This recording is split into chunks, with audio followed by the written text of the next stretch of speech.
Hello, it's Amelia here from Undercover Architect, and this is episode 3. In this episode, we're going to be talking about how anyone can do it. Anyone can build or renovate. So let's dive in.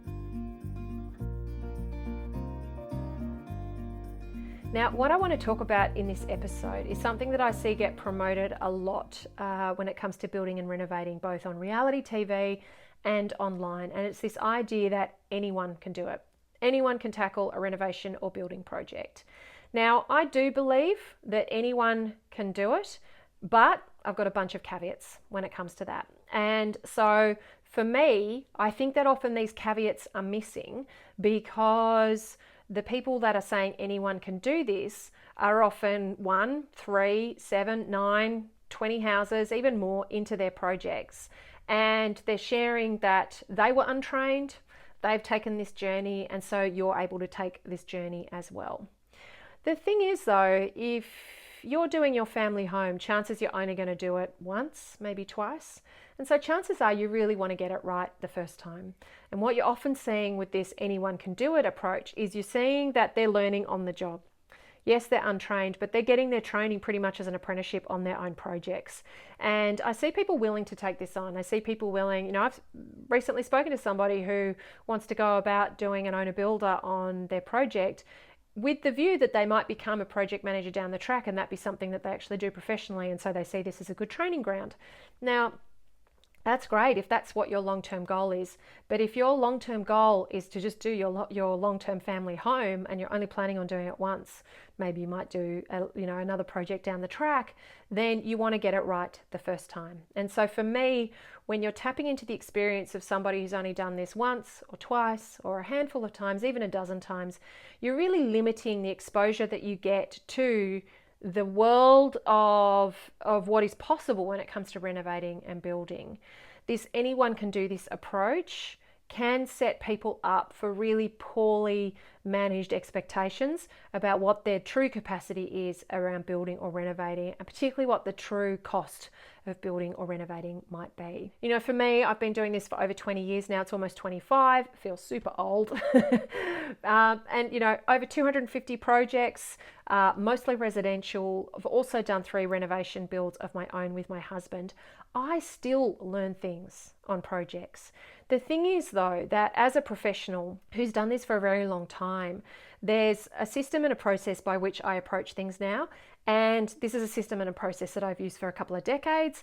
And I also tap into a network of other professionals that support me in my learning. So I tap into their project experience on their projects as well. As part of my profession too, I of course have an architectural registration to keep up, I have insurance to pay, and I have continuing professional development requirements. And so all of that means that I'm constantly tapped into the experience and the learnings that other people have on their projects so that I can manage risk in my own projects and in my own online community.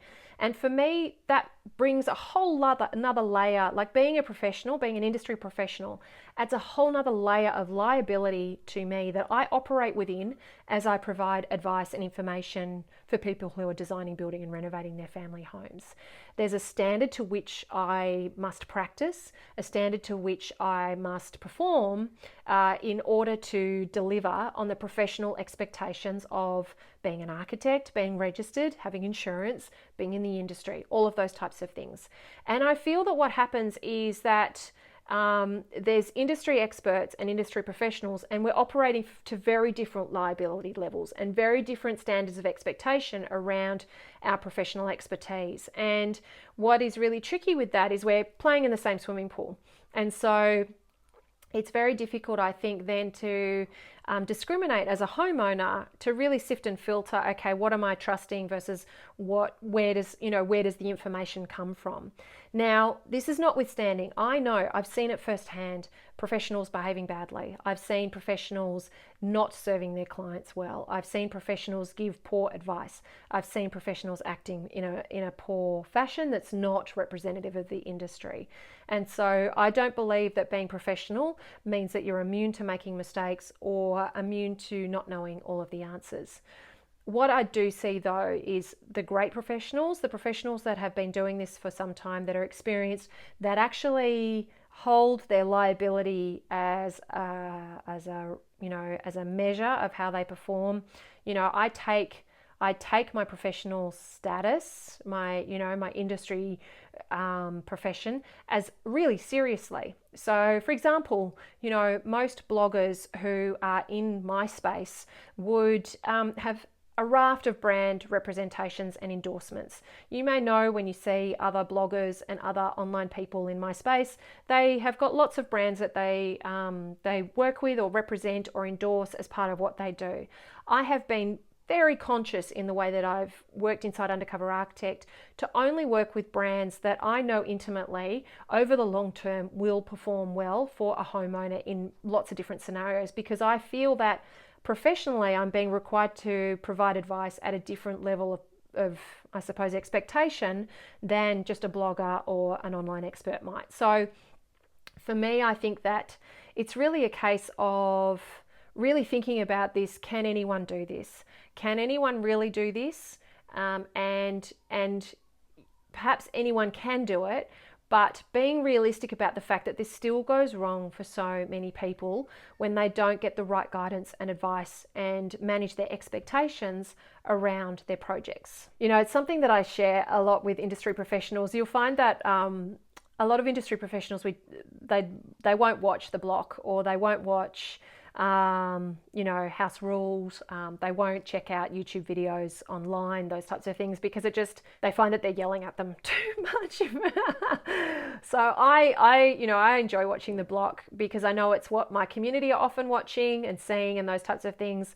And I also enjoy tempering that with, okay, what you're seeing there isn't necessarily real. What you're seeing is what's working for TV. And I think as a community, you understand that. I think that when you're watching something on TV, that, it's not really real. Like, there's a lot going on for the TV cameras, and there's a lot happening behind the scenes that you're not necessarily seeing. But it can be really easy to forget that when you're in the throes of your own project, when things start to go more slowly than you expected, when you get confused by decisions that are being made, or you're perhaps having to make decisions and you're getting really overwhelmed.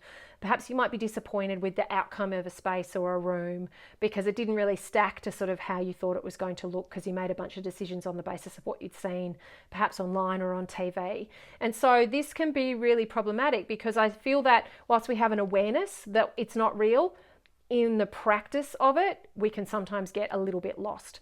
And so I find that, what I often see when I'm watching these programs is I'm seeing that people are making decisions that they've never made before. They're making them for the first or the second time, and they're not even aware of the mistakes they might be making, because it's just not something they've ever navigated before. And this is the thing: if you're taking advice, if you've never done something before, you're not going to know what you don't know. Like, that's the big thing, is that you don't know what you don't know, and massive amounts of assumptions and mistakes and money will fall into the gaps of what you don't know. And so when you are operating in an environment where you're outside of your comfort zone, you don't know what you don't know, and then you're looking to reality TV experts and online experts in the renovating and building space who have also learnt trial by error on doing projects of their own, and they don't know what they don't know, they're literally learning as they go, then it can just be a cocktail for a lot of problems and mistakes. Sometimes you can get it right. More often than not, though, what I see happen for people is real heartache, is real disappointment, is a lot of challenge around misinformation, miseducation, and mismanaged expectations. And so that, for me, is why this anyone can do this can be really damaging for people. I've always been really clear about the fact that I don't believe that renovating and building is for everyone. I don't believe that renovating and building is necessarily easy. I do believe that it can be simplified. I think that people make it a lot harder for themselves because they do think it's easy. They think anyone can do this, shouldn't be that big a drama.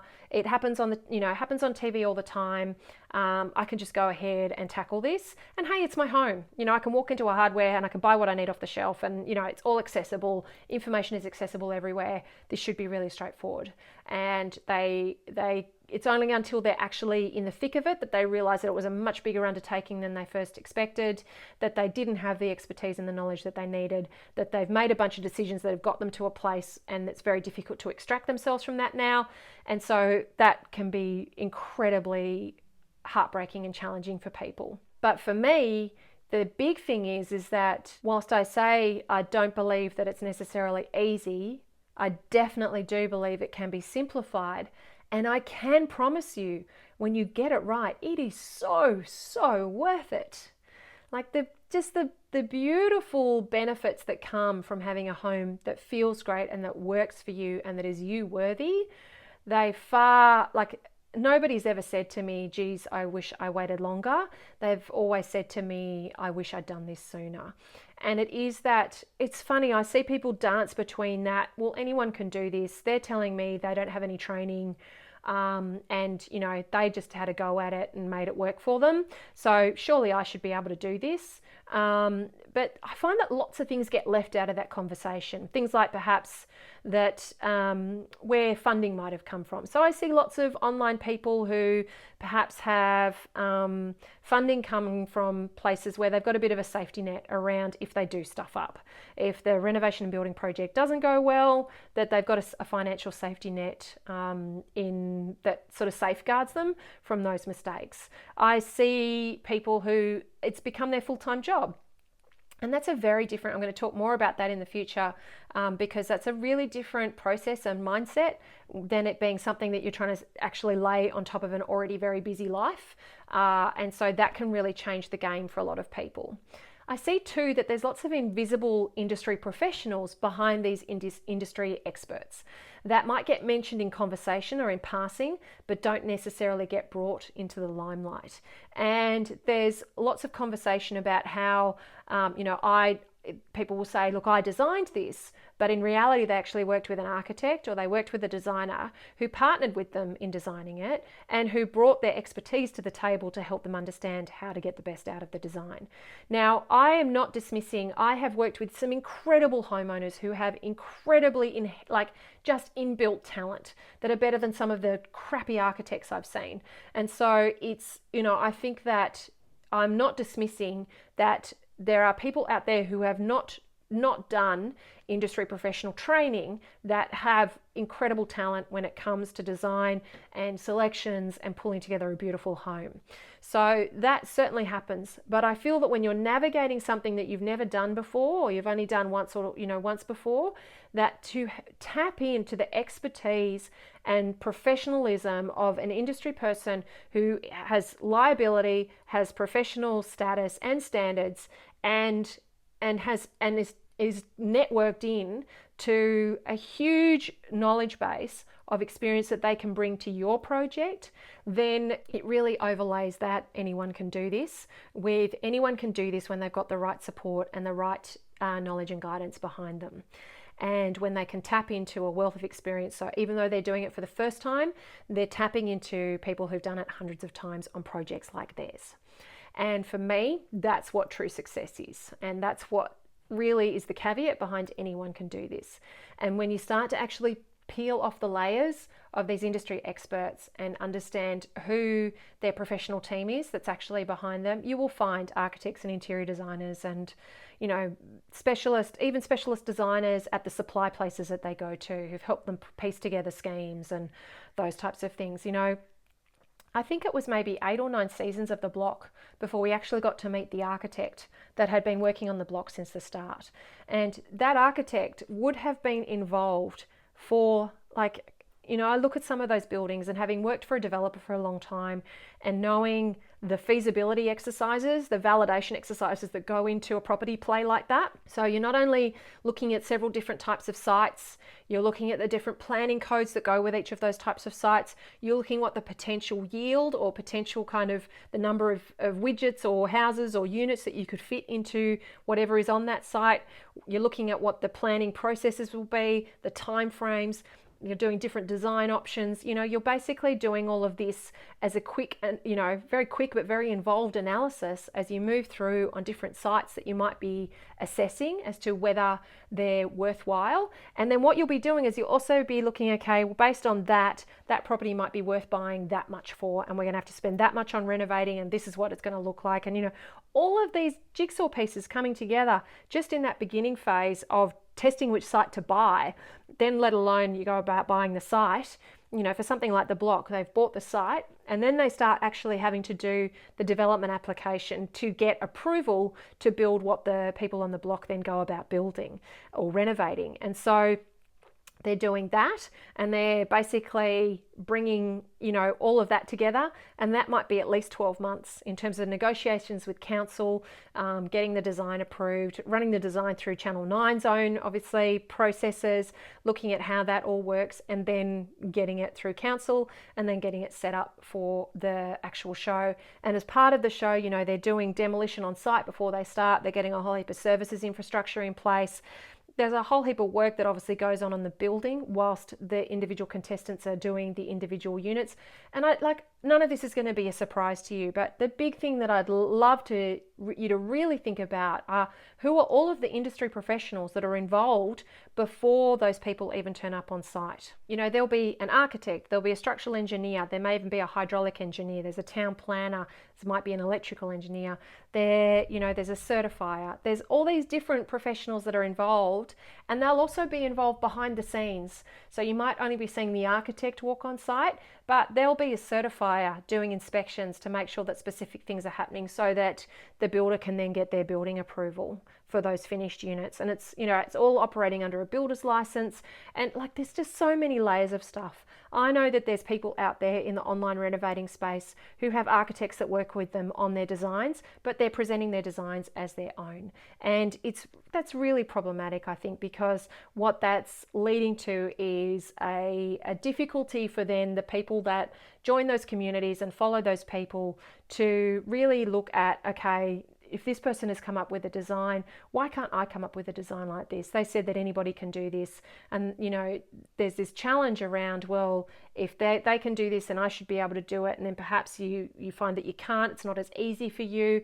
And what you don't understand is that it's actually been, directly facilitated by a design professional who's really made that come to life. One of the key things around understanding the process of getting something built or renovated is the necessity for drawings, and very well drawn drawings. And that does take skill. That does take industry training. Not anyone can draw a set of plans for construction and a set of plans for planning approval. And so it's really somewhere along the line, industry professionals will be required. And these industry experts, what I find they're often doing is it's only once you start to actually get really involved that you start to understand how many industry professionals they're actually using, and what they're actually teaching is very similar to what industry professionals are teaching, that you need to pull the right team together. Anyone can do this with the right team and the right expertise and the right guidance in place. But that is held back in that initial conversation because you see it's them on the end of a paintbrush, or standing with a tile on site, or being the one discussing things with the builder, or those types of things. And so I just really encourage you, anytime somebody's saying anyone can do this, start to look at, okay, who do you actually have on your support team? How are you getting the advice and the knowledge that you need to make this project happen? Have you learnt about your projects on a trial by error basis? Because I'm doing this once for my own beautiful family home, and I don't want to stuff it up. I don't want to get it wrong. I want to get it right the first time I do it. And really think about how you can simplify your project. As I said, I believe anyone can do this with the right team around them, with the right team supporting them and guiding them and meeting them where their needs are at, and complementing what they bring as the homeowner to the table with the expertise that they need to bring their dreams to reality. You as the homeowner are an invested and incredibly important team player in making your project dreams happen, and you can complement your dreams with the expertise of industry professionals who will help you manage your risk, will help you bring to life those dreams in a deliverable way, in a way that creates a home that feels great and that functions really well, and that will be durable and, sustainable over the long term. And for me, I think that understanding that and really seeing through the filter of anyone can do this whenever you're examining, online, TV, any type of building or renovating that you might be gaining inspiration and advice from, just really think, okay, what industry professionals would really bolster my knowledge around this conversation, and how can I simplify my own project so that I know that I'm getting this right the first time and I'm creating a home that will be worth the effort and the investment that I'm about to put into it. Thanks again so much for joining me. I hope that you're enjoying these conversations and you're finding them helpful. Please let me know. Send me an email at hello@undercoverarchitect.com or send me a message on Facebook or Instagram. I love hearing feedback on the podcast and on the YouTube channel. You can always comment below on the YouTube channel and let me know what you're thinking. These conversations for me are really, they're still nerve-wracking for me to have with you. They're still nerve-wracking and still a little overwhelming for me to be talking about.